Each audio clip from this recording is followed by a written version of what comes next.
Hey guys, today we're going to be answering another set of questions producers have. Today we're going to be working on how do I write some melodies. So let's get into it. So how do we write melodies? So this is something that's taken me a while to actually kind of discover and kind of bring together, and it was all kind of kickstarted by the RTR keyboard that my sister gave me for Christmas.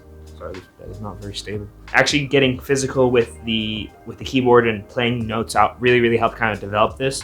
And so that's why I'm going to be sharing it with you guys here today. And I think it's probably one of the biggest difference makers in my music production, getting ideas, and just like really kind of just learning to have fun with the piano, and also kind of learning. And that's what kind of kickstarted me to learn more about theory itself. And I've been actually reading that book that my friend gave me that I showed in a past episode. But anyway, so what am I talking about? How do I come up with melody ideas? So basically, I just, for example, I start off with a sample. Like I said in the last one, I start off with like a sample, guitar, or a chord progression or something like that. I find the key of the chord progression, and then I look up the scale of that key. So where it's like it's a G major key, I'll look up the scale of G major on piano.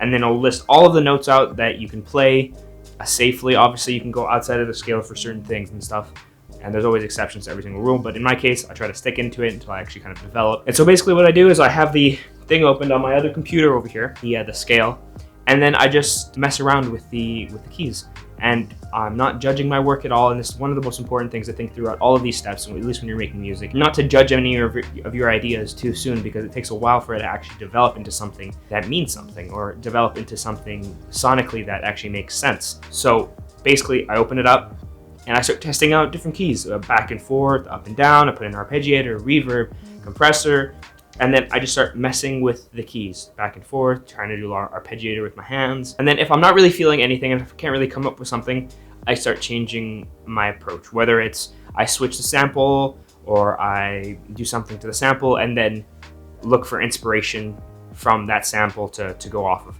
Let's say the sample feels sad in a minor key or a major key or something like that. I try to get something that sounds a little bit more open, like if it's a major key. So try to focus on your movements going up to give that kind of like bright, like sound to it. And if it's something minor, I try to rotate down and hit keys going downwards. Dun dun dun dun dun dun dun dun, and try to make it sound sad.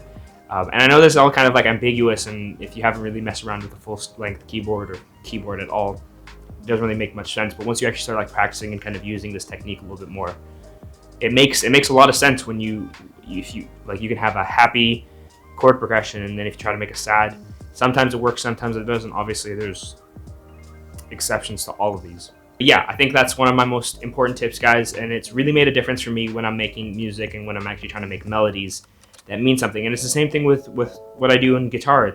I'm looking for if it's happy, dun dun, sad, dun dun. I know it sounds kind of weird, but it's made a huge difference. And throughout this whole video, I'll be putting some of the scales I use up on here for you guys to check them out. And yeah, there's not a particular website that I use. I just literally look it up on Google, go to images, and then choose one from there. So guys, I know this is a little bit of a quicker one. Let me know what other tips are you guys looking for. If not, I'm just going to keep on going through the list of producer questions, and hopefully I answered this one for you guys. If you think I did, a good job, consider subscribing, considering liking the video if you guys think I deserve it, or disliking it if you think it wasn't good. Anyway guys, I really appreciate you guys coming down and checking this out, and I will see you on Friday for another video.